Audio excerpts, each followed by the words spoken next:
Why did the order come so suddenly, so sharp, as if someone had waited years to give it? Take her weapon now. Don't ask why. The command tore across the desert air like a verdict, final and absolute. 5 instructors moved without hesitation, their boots crunching over gravel, surrounding the woman who had barely spoken a word since she arrived. To them, she was an anomaly, a miscalculation, the kind of mistake that never should have made it through intake. Yet something in her stillness unsettled them, as though the desert itself was holding its breath. What happened in the next 83 seconds would burn itself into memory, but we are not there yet. To understand what unfolded that morning, you have to know who Kess was before anyone dared to call her by name. The convoy screeched to a halt at Southgate Sector 9, dust rising in waves, choking sunlight into haze. 17 candidates spilled out, each carrying the same nervous energy, their bodies wired with caffeine, their jaws clenched tight. From the platform above, Sergeant Trey Danner studied them like prey wandering into his kill zone. His eyes darted from face to face until they froze on one. She was wrong, all wrong. No tactical insignia, no standard boots, no signs of nervous chatter. A plain gray top instead of regulation prep gear. Her hair tied back without effort, her stride unhurried, her eyes scanning the perimeter, not the people. Exit points, surveillance mirrors, blind spots. Danner narrowed his eyes. Recruits weren't supposed to move like that. Recruits weren't supposed to know the terrain before they'd even been briefed. And yet here she was, walking as if the base had been built around her. Her file said her name was Kess. It was clean, too clean. Commander Mara Quinn had flagged it herself before sunrise. 7 pages of vague postings, generic assignments, no commendations, no reprimands. It looked less like a career and more like a placeholder, a shadow where a soldier's history should have been. And then the final line buried in small print. Previous clearance, Echo Black, archived. Quinn had stared at that word for an hour. Archived meant forgotten, erased. Archived meant the government didn't want the name on paper anymore. And never, not once, had Quinn seen it attached to someone who was still alive. The moment Eden stepped into formation, the silence shifted. Calm, still, unreadable. The others twitched and whispered. She didn't. She looked like she had already been here years ago and was just walking back through a memory. Danner muttered to himself. She's not green. She's dusted off. He didn't know yet, but the system he swore he controlled had already been breached. At Camp Grayson, weakness was not permitted. It was a scent predators caught instantly, and Sergeant Danner was the lion who made sure no one forgot it. When the first outdoor assessment began, the sun was merciless, turning the sand into punishment beneath their boots. Range Echo 7 waited like a graveyard of broken pride. Every obstacle was designed not just to test but to humiliate. Candidates stumbled, fell, crawled, their egos bleeding faster than their bodies. She didn't stumble, she didn't rush, she didn't even seem concerned with passing. Kess moved like someone calibrating herself to invisible lines, her steps precise, her pace exact, her face blank. Not calm, not proud, something else. A kind of neutrality that frightened those who noticed. Private Wren Bishop noticed. She was the type who learned by listening, not speaking. Third of 7 children, invisible most of her life, she had trained herself to watch what others missed, and she watched Eden. The way her runs clocked at exactly the same time every morning, 7 minutes and 45 seconds per mile, not a second more, not a second less. That wasn't running. That was calibration. Wren whispered it to herself like a warning. This wasn't training for Eden. It was something colder. It was measurement. The weapons drill made the tension worse. Strip the XM9 adaptive rifle, clean it, reassemble in 15 minutes. Most candidates fumbled, some panicked, others pretended they knew more than they did. Eden looked hesitant. She touched the weapon like it might burn her, fingers slow, uncertain. But Wren caught what others didn't. The hesitation was fake. Her hands knew where to go. Every pin, every spring, every catch moved under her touch with unconscious memory. 6 minutes. Finished. She didn't smile. She didn't look around. She put the rifle down like it wasn't even hers. Danner dismissed it as luck. Wren felt the chill crawl down her spine. Every day the harassment grew sharper.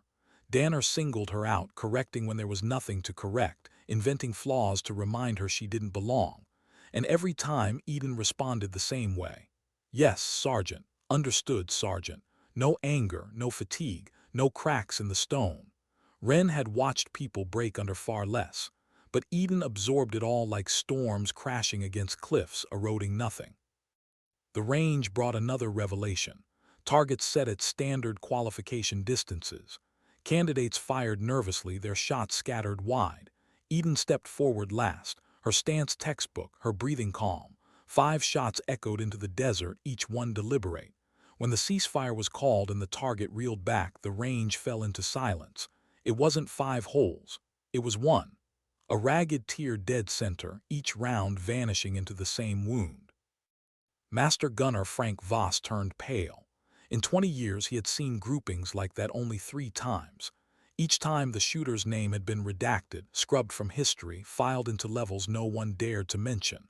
And now here it was again in the hands of a woman whose file claimed she barely belonged at Camp Grayson. Danner scoffed, called it luck, walked away clinging to his arrogance. The others knew better, even if they couldn't admit it yet. But it wasn't until hand-to-hand training that Eden's mask began to show cracks, though not the kind Danner expected. He paired her with Delaney, a former college wrestler, taller by nearly a foot, heavier by 70 pounds. Delaney grinned as if the outcome was already guaranteed. Eden moved awkwardly at first, like she was copying the manual. Then she shifted, just slightly. A fraction of weight transferred, a millimeter change in grip. Delaney hit the mat harder than he'd ever hit it before. She nodded when Danner barked corrections, but her eyes told a different story. They didn't say, "I agree." They said, "You have no idea what you're teaching." Wren caught it just as she always did. Finesse disguised as clumsiness. Mastery hiding behind obedience. Eden was playing a role and none of them knew the script. By the end of the 4th week, whispers had spread. Some said she was a fraud, others said she was a ghost. Files had been checked, rechecked, but every attempt to trace her past ended in dead ends, redacted lines, black ink where words should have been. Commander Quinn stayed awake through the night staring at her file. One line repeated in her head like an omen, archival tier, observe only, classified under shadow folder. What was a shadow folder doing attached to a woman standing in her training yard? What kind of system allowed a relic to slip through the cracks? And then the announcement came. Major Harrow's voice carried across the floodlights, cold and heavy. Tomorrow we separate the pretenders from the real thing. No drills, no resets. 30 seconds against 5 of Camp Grayson's best. Survive and you stay. Fail and you disappear. Eyes turned to her. Eden, civilian boots, plain gray shirt, her face unreadable. Harrow's grin widened. He had already chosen the outcome. He called it a test, but everyone knew. It was an execution staged for an audience. And still she smiled. Not defiance, not mockery, something quieter, stranger. A smile that felt like recognition. As if she'd heard this challenge before in another desert, another life, and had been waiting for someone foolish enough to say it again. Private Wren Bishop's stomach turned. For weeks she had ignored the unease in her chest. But now every instinct screamed the same truth. They had picked the wrong person. The clock was already counting down to 83 seconds that no one at Camp Grayson would ever forget. Why was she smiling when everyone else looked sick? That was the question that whispered through the barracks long after lights out. The announcement still rang in their ears. 5-on-1, no weapons, no resets. Survive for 30 seconds or disappear. Every recruit understood what that meant. This wasn't about training anymore. It was about humiliation, spectacle, and an ending that would make others think twice about questioning orders. The air was heavy, suffocating, the kind that clung to lungs. Bunks creaked as restless bodies shifted. Some whispered prayers. Others stared at the ceiling, pretending they weren't afraid. But one woman sat still, her back against the wall, eyes open. Eden Kess. No tremor in her hands, no quickening of breath. She could have been waiting for a bus, not a fight against 5 of Camp Grayson's best. Wren Bishop lay 3 bunks over, watching her in the dim light. She couldn't sleep, not with that image burned into her head, Eden smiling. It hadn't been bravado, it hadn't even been confidence, it was something else. A strange kind of relief, like a weight had finally lifted. Ren wanted to ask her why, but something in her gut told her Eden already knew the answer. She wasn't preparing for survival, she was preparing for revelation. Morning came brutal and hot. Word had spread faster than wildfire. Soldiers who had no reason to be there found excuses to wander near Echo 7. Medics unpacked trauma kits as if expecting broken bones before the first whistle. Officers leaned against rails, arms folded, betting quietly about how long she'd last. Commander Mara Quinn stood farther back, her face carved into stone, but inside her chest was tight. She had reread Eden's file until dawn, searching for something that explained the line she couldn't forget. Echo Black, archived. The 5 chosen for the drill warmed up like apex predators stretching before a hunt. Shenoda, Clem, Bram, Merrick, Novak. Each of them hand-picked, each of them decorated, each of them aware that this wasn't about training. It was about spectacle, and they were the blades chosen to cut her down. They joked with one another, smirks wide, convinced the fight wouldn't last 15 seconds. Danner stood nearby, eager to watch her collapse. To him, Eden was a mistake that needed correction. Then she stepped out, plain shirt sleeves rolled high. No patches, no insignia. Her gait was centered, precise, as if every inch of ground had already been measured. When the crowd caught sight of the scars on her arms, silence crept through them. Bullet lines, surgical crosshatches, fragments that told stories her file never had. She didn't explain them, she didn't have to. Major Harrow raised his voice, theatrical. "This is no drill, this is revelation." Caldwell, he still called her by the alias she'd entered with, refusing to say her real name. 5 against 1. No eye gouging, no weapons. If you're still standing after 30 seconds, we'll call it a miracle. Gasps rippled. Everyone knew 30 seconds wasn't survivable, not against them. Eden turned her head toward him. For the first time, her voice carried, not louder but steadier, more present than anything that had been spoken all morning. "Just one question," she said. The words cut the air into silence. "When this is over, will you finally admit you never knew what you were looking at?" It wasn't a challenge. It wasn't even defiance. It was truth delivered in a calm that made spines crawl. The 5 spread out, forming a loose semicircle. Dust swirled at their feet, the desert waiting to drink blood or pride. Danner raised the whistle to his lips. His smirk widened. He wanted to see her destroyed.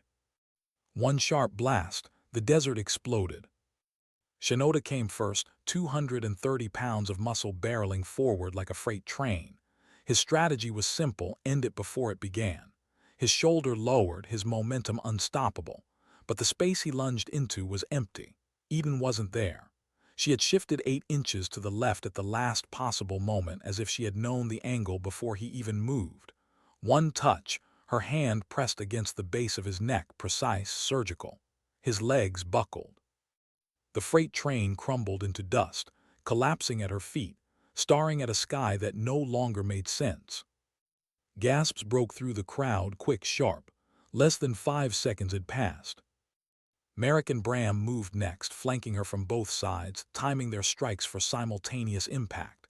It should have cornered her. It should have ended the fight. But Eden didn't meet force with force. She disappeared between them. Physics betrayed them. Their momentum slammed them into each other, knees cracking, ribs colliding. By the time they realized, she was already there. One palm strike to Merrick's shoulder, arm dead. A kick to Bram's knee, joint locked, body folded. Tor's fast, calculating, saw his opening. He dove low, reaching for her legs. But there were no legs where legs should have been.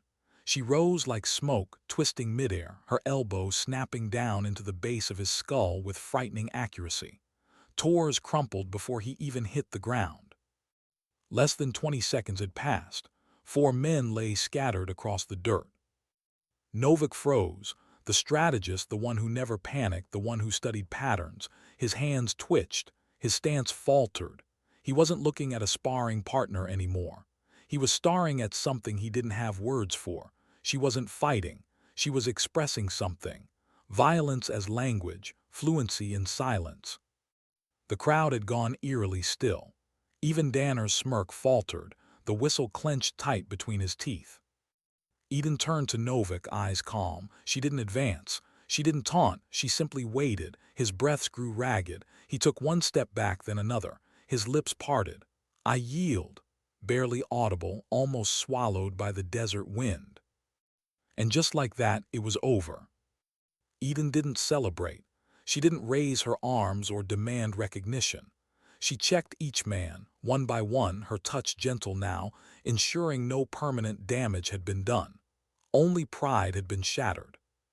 For a heartbeat, silence ruled Echo 7. Then a sound broke it, clapping. Soft at first, hesitant, Private Wren Bishop. She couldn't stop herself. She had been watching since the first day, and now the truth stood undeniable. Others joined slowly, then more, until the air filled with applause, not celebration, recognition. They weren't cheering a victory. They were acknowledging a reality they'd been too blind, too arrogant to see. Commander Quinn felt the blood drain from her face. As Eden rolled down her sleeve, she caught sight of the tattoo barely visible on her arm. 6 parallel lines, one crossed out. Echo Division. Phantom Unit. Operatives who didn't exist. Soldiers whose missions never made it into after-action reports. The 7th line crossed out meant only one thing: she had been presumed dead. And yet here she stood. Quinn exhaled slowly. Eden Kess wasn't a candidate. She wasn't even supposed to exist. She was a relic from something buried so deep the government pretended it had never been real. The crowd thundered. Eden slung her bag over her shoulder, picked up her towel, and walked away with the same unhurried grace she had the day she arrived. Nothing in her pace had changed, but everything else had. Within hours, orders arrived. Eden Kess was reassigned quietly without announcement. Her new role, Advanced Combat Instructor. Her past remained sealed, her name never spoken aloud again. But the footage, those 83 seconds, would echo through Camp Grayson for years.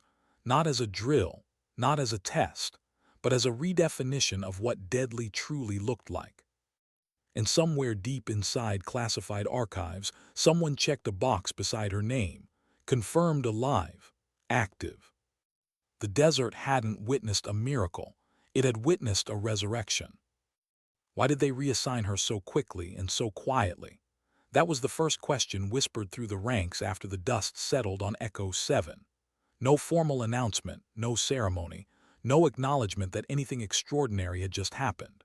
By sundown, Eden Kess had been stripped from the roster of candidates and placed into a role no one had seen coming: Advanced Combat Instructor. The ink on her reassignment orders wasn't even dry before rumors spread like infection. Some said she had been planted from the beginning, a test wrapped inside the program.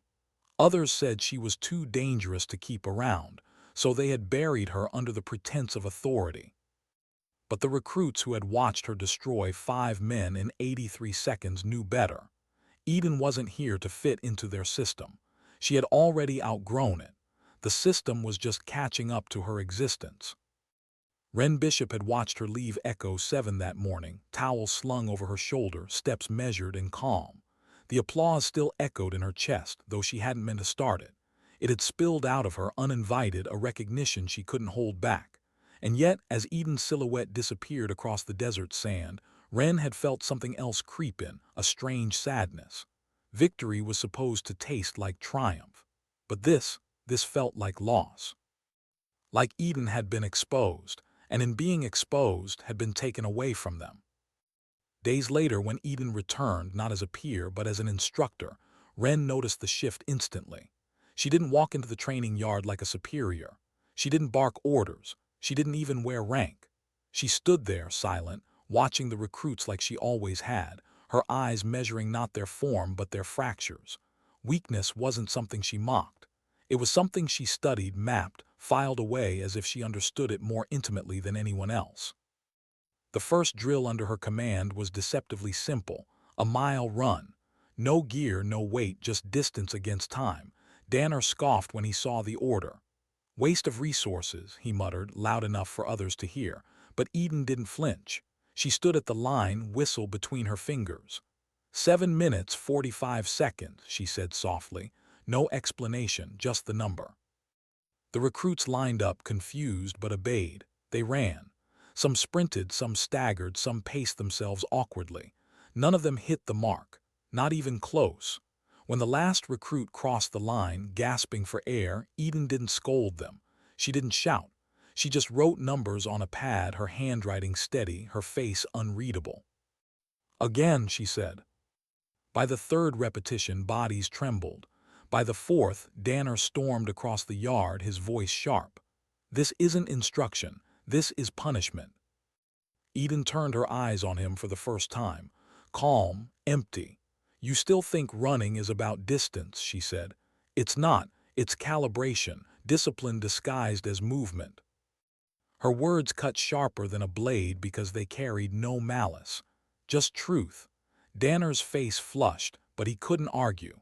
Not when she spoke with the certainty of someone who had lived beyond the limits of doctrine. The following week she introduced silence drills. No commands, no whistles. Recruits were told to strip weapons blindfolded, their only guide the sound of metal shifting under their fingers. The first attempts were chaos, clattering pins, misplaced springs, curses whispered under breath. But Eden didn't stop them. She let the mistakes pile, let frustration build. And then, when the silence threatened to break them, she spoke. "You don't learn discipline when you succeed," she said. "You learn it when you break and realize the world won't wait for you to recover." Wren felt the words crawl into her bones. She had been waiting her whole life for someone to explain why she always felt weaker than the ones shouting the loudest. Now she understood. Strength wasn't volume. It was endurance, and Eden embodied it with every quiet movement. Still, the unease never left. Recruits whispered when she passed. Instructors avoided her gaze. Commanders walked circles around her file, trying to stitch together a past that refused to stay on paper. Mara Quinn, more than anyone, felt the weight of her presence. She had seen the tattoo. 6 lines, 1 crossed. Phantom unit. Echo division.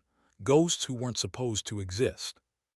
And now one of them was standing in her training grounds, reshaping soldiers not with speeches or drills, but with the kind of silence that terrified bureaucrats. One evening, after the recruits had been dismissed, Quinn found herself watching Eden from a distance. The yard was empty, the desert quiet except for the wind. Eden stood alone at the range, her rifle disassembled in pieces across a table. She didn't move with the efficiency of someone cleaning a weapon. She moved with the care of someone remembering. Her fingers traced scars in the metal, her gaze distant. Quinn realized for the first time that Eden wasn't training anymore. She was mourning. Later that night, Wren couldn't sleep again. She found herself wandering outside, drawn by instinct more than intention. And there, beneath the pale wash of moonlight, she saw Eden sitting against a wall, staring at nothing. Wren hesitated, then sat beside her. Minutes passed in silence. Finally, she whispered, "Why do you never fight back when they push you, when they try to break you?" Eden didn't turn her head. Her voice came low, steady. "Because breaking isn't the worst thing that can happen to you. Forgetting why you were broken, that's worse." The answer carved itself into Wren like stone. She wanted to ask more, but Eden's eyes finally met hers, and what she saw there silenced her. It wasn't emptiness. It was weight, a burden too heavy to describe. Word of Eden's methods reached higher offices. Reports came back stamped with quiet approval but also unease. Her techniques worked, retention rates climbed, reflexes sharpened, recruits endured longer than previous cycles, but nothing about her instruction could be replicated on paper. She wasn't teaching procedures.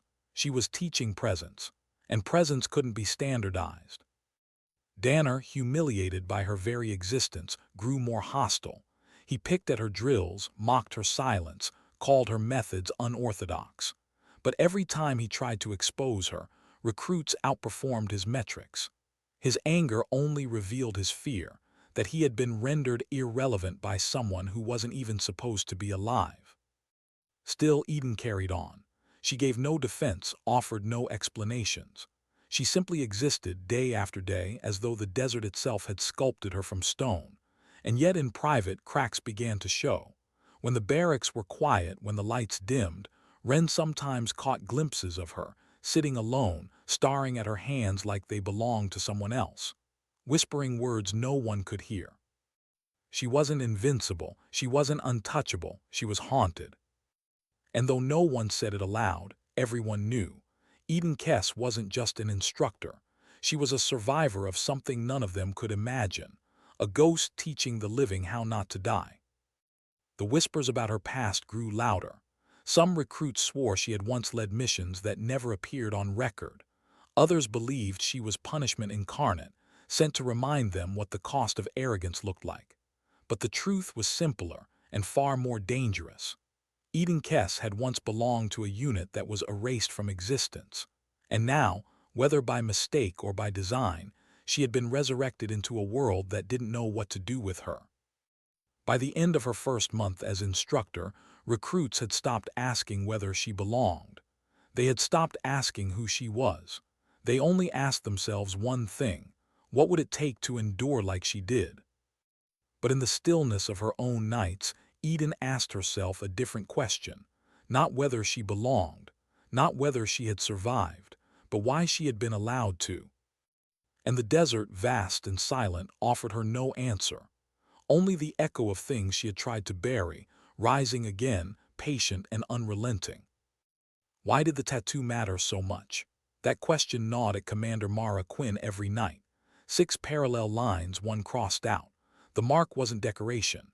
It was registry belonging, echo division, phantom unit. A name spoken only in whispers, even inside locked rooms. Soldiers who didn't exist on rosters, whose deaths were never recorded because their lives were never supposed to be acknowledged. And now one of them was teaching recruits how to breathe under fire. Quinn had spent her career believing in the system, the layers of checks, the meticulous files, the belief that nothing slipped through unnoticed. Yet Kess stood before her like living proof that the system itself could be rewritten. She wasn't a mistake. She was an omission come to life. The recruits didn't know the meaning of the tattoo, not in detail, but rumors swirled fast. They called her Ghost, sometimes under their breath, sometimes with nervous awe. At first it was a joke, the way soldiers invented legends to make sense of fear. But the more they trained under her, the less it sounded like exaggeration.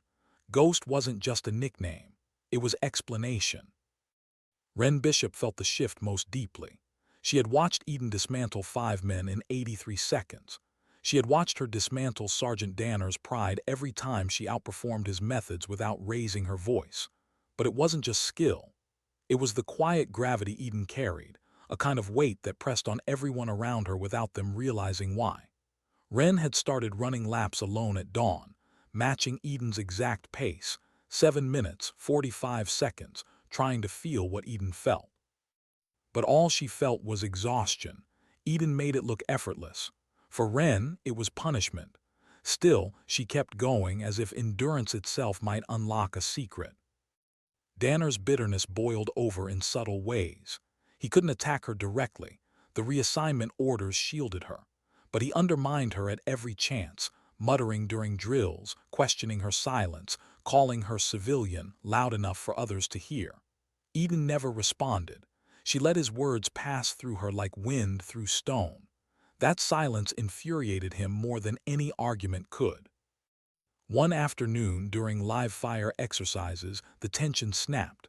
Danner barked at recruits to push their limits, his voice sharp, theatrical. He ordered a rookie to fire from an unstable stance, knowing it would collapse. Eden stepped in, calm but firm. "Stop." Danner's jaw tightened. "You don't countermand me in front of candidates."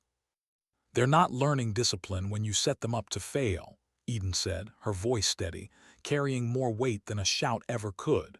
"They're learning fear of the wrong thing." The recruits froze, eyes darting between them. For a long moment the desert seemed to hold its breath. Danner finally sneered, stepping back. "Do it your way, Ghost." The word stuck. By evening it wasn't insult anymore, it was title. But Eden felt no pride in it. Titles were burdens. Ghost reminded her of every mission she'd walked away from when others hadn't. That night, alone in her quarters, she sat at the edge of her bunk, staring at her hands again. They looked clean, steady, but she could still feel the weight of rifles long buried, still smell the iron tang of blood from places no one here would ever know. She had tried to leave that part of herself in silence, but silence had a way of echoing back what you most wanted to forget. Commander Quinn couldn't ignore it any longer. She requested a private meeting, the kind where the walls themselves seemed to lean in, straining to hear. Eden entered without hesitation, posture calm, eyes unreadable. Quinn placed the file on the table, thin, deceptively so. "I need to know," Quinn said, her voice lower than she intended. "What does Echo Division want with Camp Grayson?" Eden's expression didn't change. She glanced at the file, then back at Quinn. "Echo Division doesn't want anything," she said. "It doesn't exist." "That's not an answer. It's the only one you'll get." Silence stretched between them. Quinn felt the weight of her own breath. Finally, Eden leaned forward, her voice quiet, not threatening but undeniable. "You think you're protecting this place by knowing what I am, but you're not. You're protecting it by not asking again." Quinn exhaled, slow, steady. She had spent years commanding men who thought defiance was strength, but this wasn't defiance. This was truth, delivered by someone who had nothing left to prove. The meeting ended there. Quinn didn't press further, but from that day on she stopped trying to fit Eden into the system. Instead, she began watching her the way one studies storms, knowing they can't be controlled, only survived. Meanwhile, Eden's presence reshaped the recruits. Their drills grew sharper, not because they feared her, but because they wanted to mirror her composure. They started running in silence, stripping weapons without chatter, holding formation with discipline that felt less like obedience and more like choice. Even those who had doubted her now moved with the precision of people who had glimpsed a higher standard. Ren noticed changes in herself too. She found her breathing steadier under pressure, her instincts sharper, but with the progress came unease. She had begun to realize Eden wasn't teaching them to survive Camp Grayson. She was teaching them to survive something else, something she wasn't naming. That something revealed itself sooner than anyone expected. It started with whispers in the mess hall, unconfirmed reports from overseas, operations gone silent, units vanishing without explanation. Most dismissed them as rumor, soldiers filling gaps with speculation. But then a courier arrived at Grayson under escort, carrying a briefcase chained to his wrist. He didn't deliver it to Quinn. He delivered it to Eden. The sight rattled everyone. Instructors traded uneasy glances. Recruits whispered. Danner's anger curdled into something colder, fear. Eden accepted the case without reaction, dismissed the courier, and walked back to her quarters. No explanation, no briefing. Ren watched her disappear through the door and felt her pulse quicken. She didn't know what was in the case, but she knew what it meant. Eden wasn't just an instructor, she was being activated.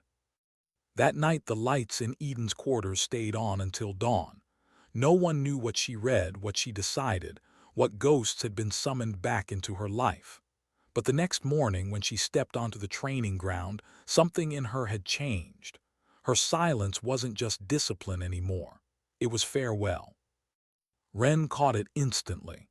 She didn't say anything, but her chest tightened. Eden wasn't going to stay. She had been pulled back into the shadows that once erased her. The desert waited, patient and unyielding. And though no one knew it yet, Camp Grayson was about to learn that ghosts don't stay buried when the world still needs haunting. Why had they given the case to her and not to command?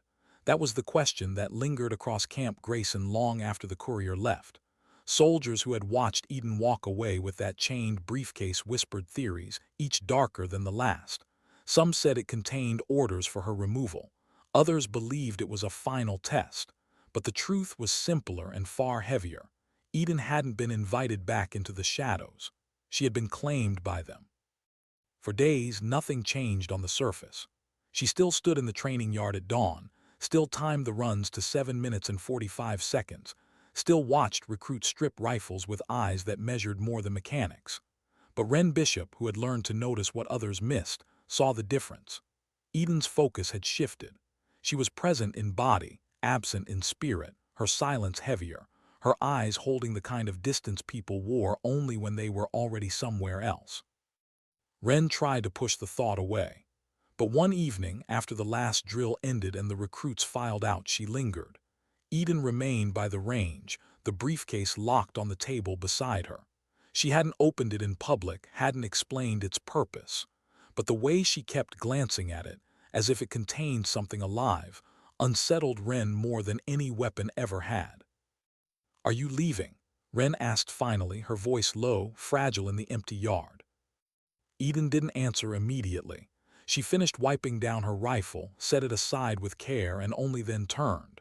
Her eyes met Ren's, steady, quiet, too calm for comfort. "Ghosts don't leave," she said. "They just stop being seen." The words hung in the air, heavier than orders. Ren felt her chest tighten. She wanted to argue, to beg her to stay, but she knew it wouldn't matter. Eden wasn't leaving by choice. She was leaving because choice had never been part of her life. By the end of the week, the orders became official, though few outside command understood their meaning. Eden was placed on indefinite reassignment, her role at Grayson fulfilled. Danner smirked when he heard the news, pretending victory, but even his arrogance couldn't mask the unease in his eyes. He had seen what she could do in 83 seconds. He knew she wasn't being dismissed. She was being deployed. The night before her departure, the barracks felt colder than usual. Recruits lay awake, whispering about the woman who had trained them, the woman who had never raised her voice but had reshaped them anyway.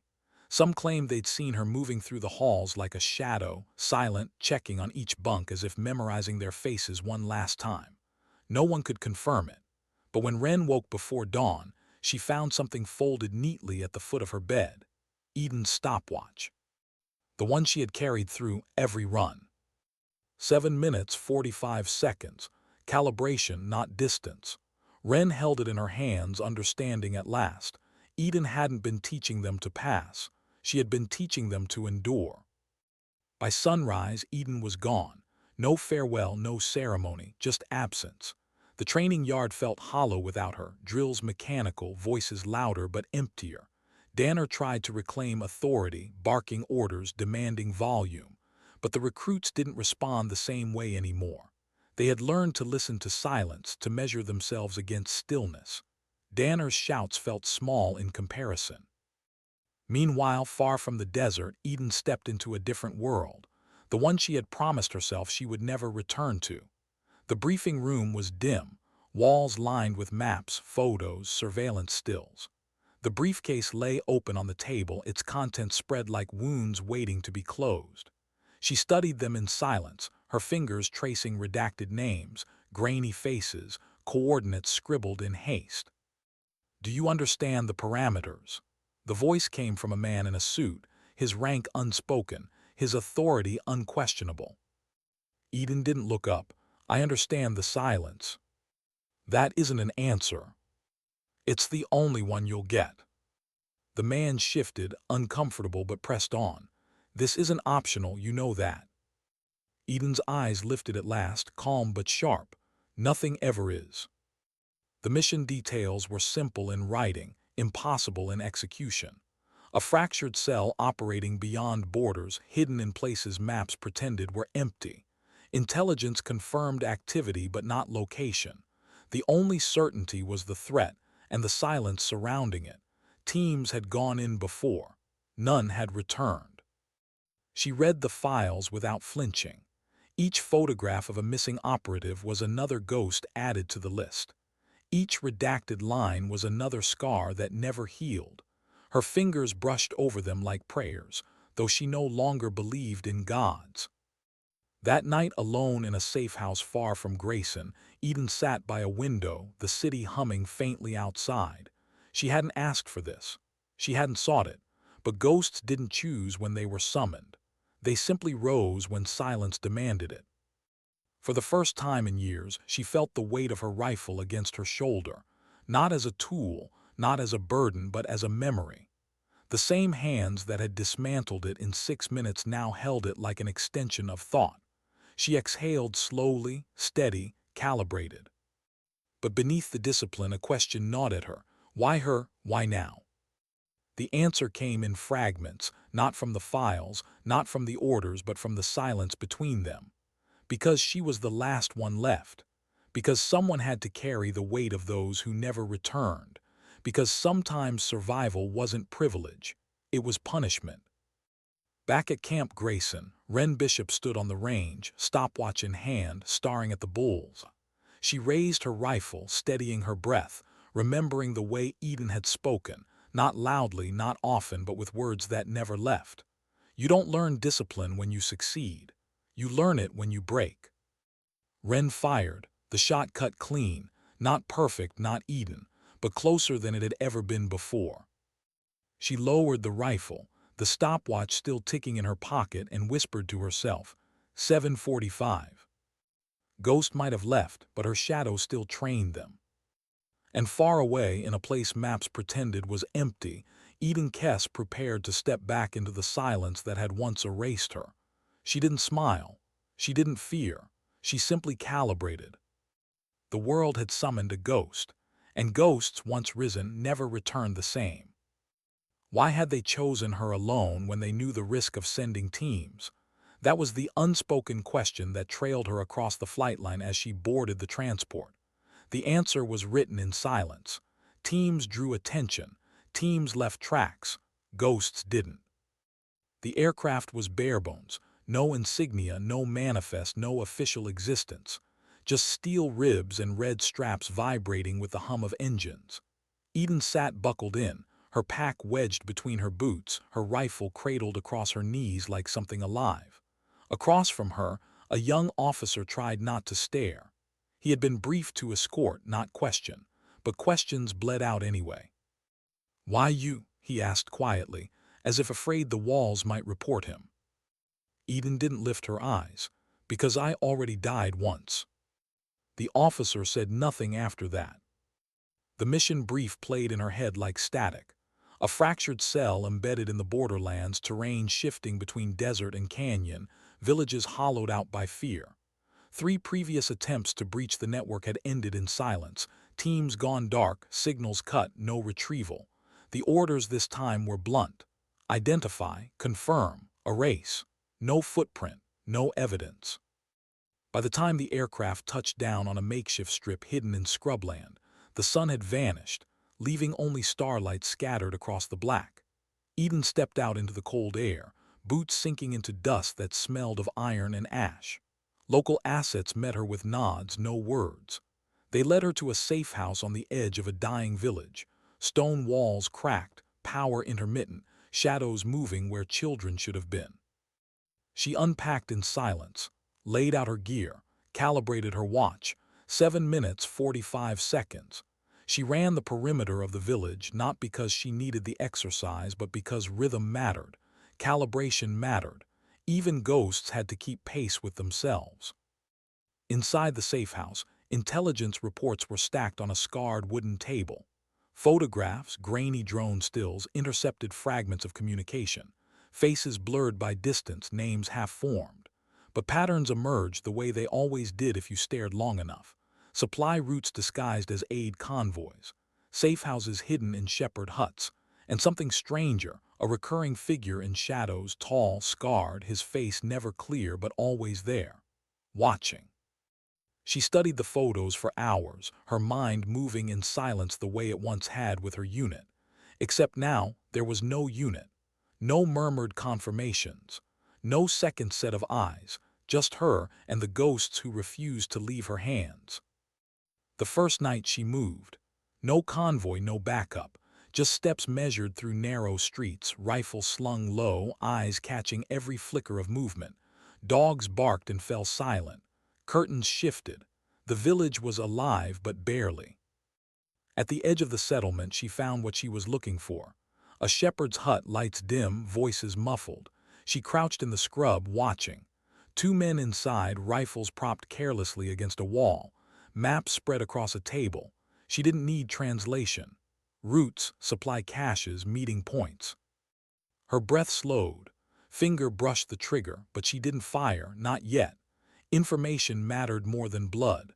She watched, memorized, waited until one of them stepped outside to smoke, his silhouette framed by starlight. The shot was silent, suppressed, a clean break in the night. The second man never had time to shout before her shadow cut across the doorway. Two bodies, two rifles, one map folded into her pack. She vanished before the village dogs barked again. Back at the safe house, she spread the map across the table. Lines and markers, drop points circled in ink. One word written in a hand too bold for secrecy. Asher. The name meant nothing to her, not yet, but it returned again and again in the intel fragments. Asher wasn't a place. It was a man, the figure blurred in photographs, the scarred silhouette, the one who watched. And suddenly something shifted inside her. Recognition, not of his face but of the pattern, the way operations bent around him, the way silence deepened in his presence. She had seen that before, years ago, in missions filed under names that no longer existed. Different faces, same weight. The kind of man who didn't just command, he haunted. She sat back in her chair, eyes closing for a moment. Ghosts weren't summoned for men like him by accident. The following nights blurred into rhythm. Calibrated runs at dawn, silent movement at dusk, reconnaissance through villages where fear hung heavier than the smoke of cooking fires. She pieced together fragments of Asher's presence, each step drawing her closer, but each step also pulled her deeper into memory. Every door she breached, every room she cleared carried echoes of missions she had buried. The faces of her old unit rose unbidden, their voices layered over the silence. She moved with them still, though they were gone. She felt them in every trigger pull, every breath. Survival wasn't skill, it was inheritance. And yet, with every move forward, a question pressed harder. Was she doing this for the mission or for them? For the living or for the dead? On the fifth night, she found herself pinned in the ruins of an abandoned checkpoint.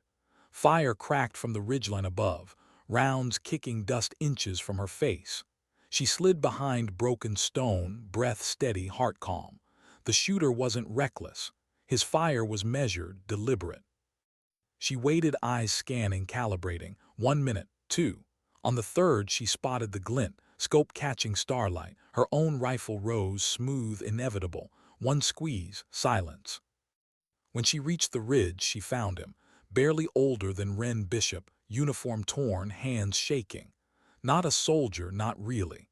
A conscript left behind by a machine that had already eaten him alive. His eyes widened at her shadow, fear raw. She lowered her rifle, stood over him, and for a long moment did nothing. Then she walked away. Sometimes, she reminded herself, ghosts didn't need more blood. Sometimes they only needed to remind the living they were still being watched. Back in the safe house, she marked another line on the map, another piece closer to Asher, but the weight in her chest didn't ease. Far away at Camp Grayson, Wren Bishop clutched the stopwatch Eden had left her. 7 minutes, 45 seconds. She ran alone at dawn, lungs burning, refusing to stop. She whispered the number under her breath like prayer. She didn't know where Eden had gone, but she knew one thing. Wherever the ghost was, she wasn't done haunting. And Eden, crouched over the map with scars of her own still fresh, whispered the same number into the silence. Not because it mattered to the mission, because it reminded her she was still alive. For now, why was his name always whispered, never spoken aloud? That was the question circling her mind as she traced the routes across the map, her fingers lingering over the word written in black ink, Asher. The name surfaced everywhere, yet nowhere, scrawled in field notes, overheard in intercepted chatter, marked in red on maps with no context. He was never photographed clearly, never named officially, but the weight of him bent everything around it. Even in silence, Asher commanded like gravity. Eden sat alone in the safe house, shadows stretching across cracked walls, the desert wind rattling the windows. The dossiers spread before her were half-truths at best, scraps stitched together from vanished teams and voices cut mid-transmission. But the pattern was undeniable. Asher wasn't just a leader. He was an architect. He was the silence swallowing units whole. Her eyes closed, and for a moment she felt herself back with her old unit, the ones whose names were long buried under redactions. Their voices rose unbidden, not as ghosts of accusation but as fragments of memory. Left flank clear. Breach on 3. Cover the ridge. Go. She opened her eyes. The room was empty. She was alone. She had always been alone. The following night she moved again. Dusk clung to her boots, the moon her only witness. She followed the supply trails that snaked through canyons, careful not to leave more than shadows in her wake. Every turn tightened the pattern. The routes converged on a valley scarred by old battles, ruins swallowed by sand. From a ridge above she saw it, lights dim, fires smoldering, shapes moving between structures that weren't on any map. A compound, hidden in plain sight. She crouched in the scrub, watching through her scope. Guards patrolled with precision, not sloppiness. Trucks idled near a barricade, and then among them the silhouette, tall, scarred, the same outline from every blurred photo. Asher. Her breath slowed. Fingers brushed the trigger, not to fire but to remind herself it was there. She could end it now. A single shot across distance, silent and final, but something in her refused. Elimination wasn't the mission. Confirmation was, and confirmation meant getting closer. She withdrew, patient, leaving only dust disturbed by her boots. Ghosts didn't rush. They haunted. Back at the safe house, she sketched the compound by memory, marking weak points, rotations, gaps in guard patrols. Every detail sharpened the picture, but every detail also sharpened the unease gnawing at her ribs. If she breached alone, survival was impossible. If she waited for a team, silence would claim another unit. And if she walked away, Asher's shadow would spread further, swallowing villages the way it had already swallowed squads. Choice wasn't part of the mission, but choice pressed against her anyway. Sleep came shallow, fractured by fragments of memory. Her unit's faces blurred, bleeding into the recruits she had left at Grayson. Wren Bishop's wide, attentive eyes, the stopwatch ticking. 7:45. A reminder that survival wasn't a pace, it was calibration. But calibration toward what? Toward killing, or toward something else. She woke before dawn, sweat cold on her skin, and ran. Around the cracked perimeter of the village, feet hitting dust in rhythm. 7 minutes, 45 seconds. Each lap pulled her closer to decision. By the time the sun bled over the horizon, she knew what she had to do. That night, she descended into the valley. The compound loomed ahead, shadows layered thick over stone. She moved low, her rifle cradled, her breathing measured. Ghosts didn't kick down doors, they slipped through cracks. She timed her movement with the guards' rotations, silent steps between pools of firelight, body blending into shadow. Inside, the air was heavy with smoke and sweat, hallways narrow, walls thick. She pressed to corners, listening, letting silence guide her. Voices murmured ahead. She followed. A room opened, dimly lit. Maps stretched across a table, weapons stacked against walls, and at the center Asher. Scarred, tall, his presence filling the space without effort. He leaned over the maps, voice low but commanding, every word carrying weight. Eden froze in the shadow of the doorway, her rifle raised, breath steady. This was it. Confirmation. Target real. Mission possible. But as she stared, something shifted in her chest. Asher wasn't shouting. He wasn't even planning. He was speaking quietly to the men around him, his hand tracing routes across the map. Not as orders, as warnings. She couldn't catch every word, but what she heard chilled her. He wasn't preparing an attack. He was preparing for survival. The cell wasn't building to strike. It was trying to outlast something larger, something darker, something she didn't see on the maps.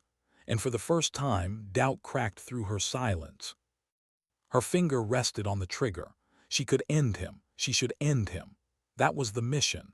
But missions were lies dressed as truths. She knew that better than anyone.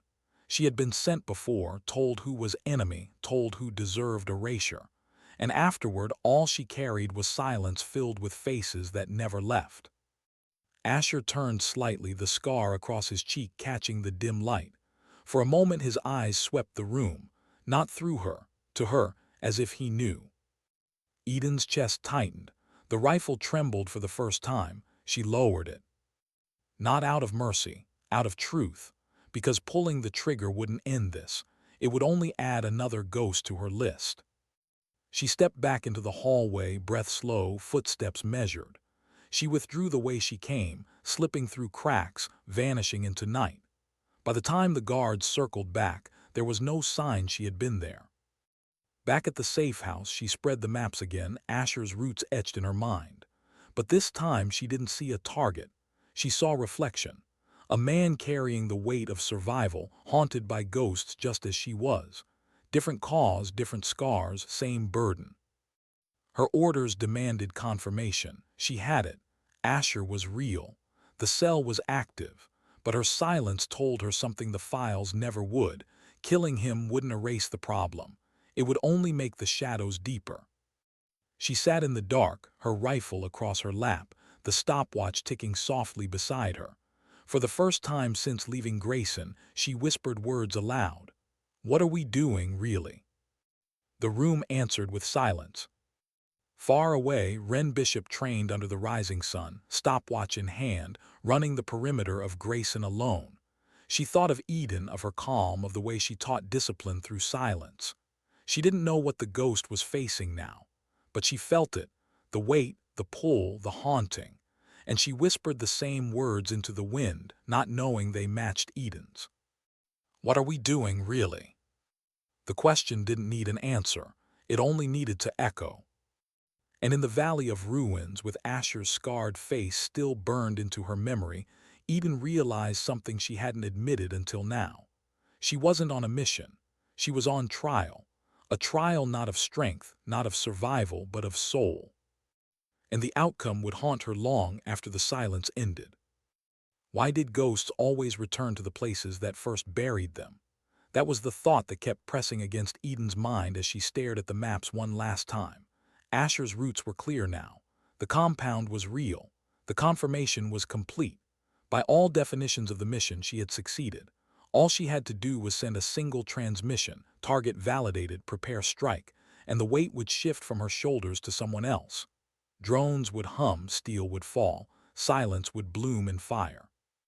But her hand hovered over the transmitter, unmoving, because confirmation wasn't the same as clarity. Asher was no phantom.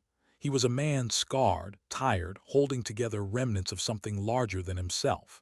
She had seen it in his eyes. He wasn't orchestrating terror. He was bracing for survival. Eliminating him wouldn't stop the shadow. It would only cut one thread in a web too tangled to ever come undone.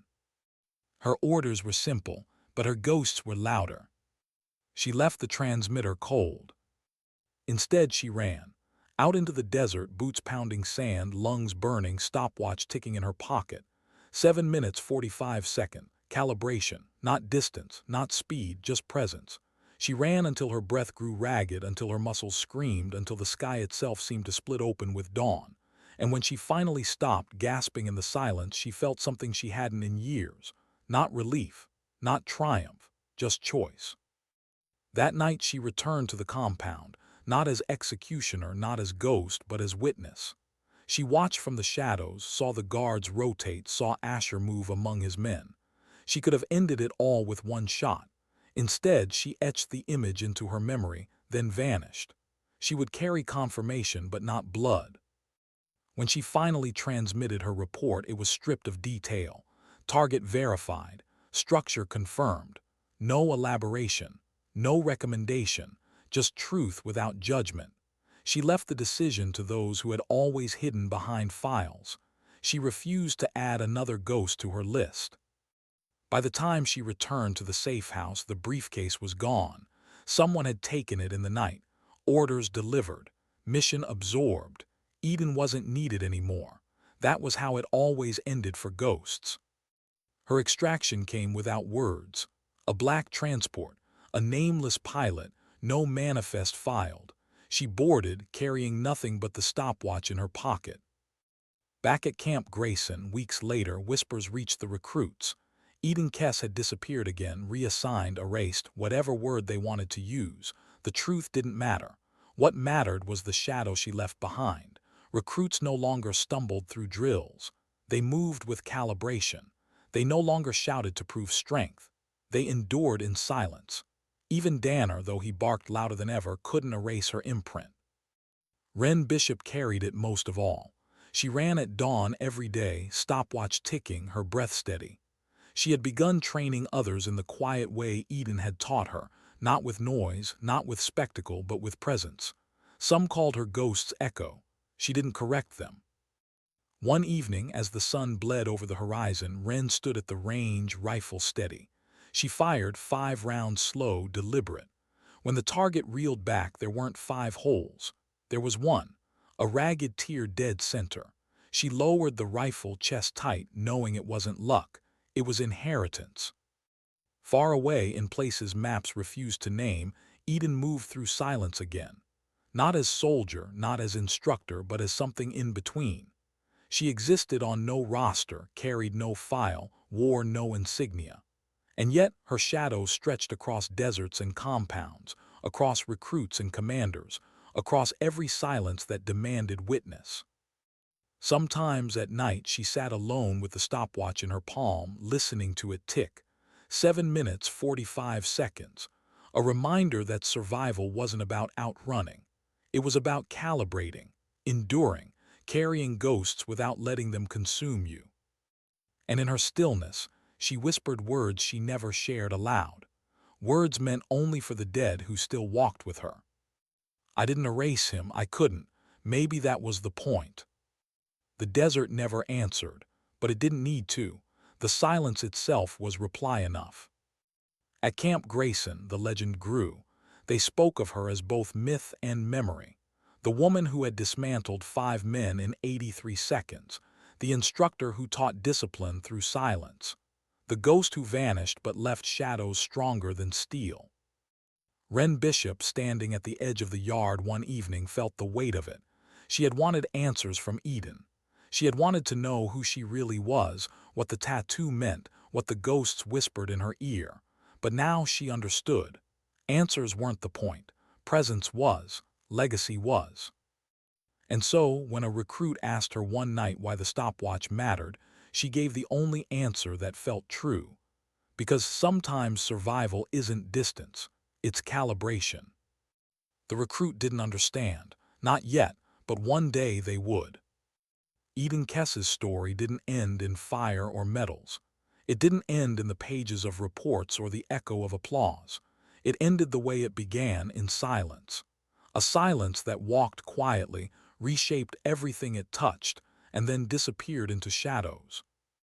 And yet in that silence, something remained. Sometimes dignity doesn't speak. It doesn't demand. It doesn't explain. Sometimes dignity simply acts.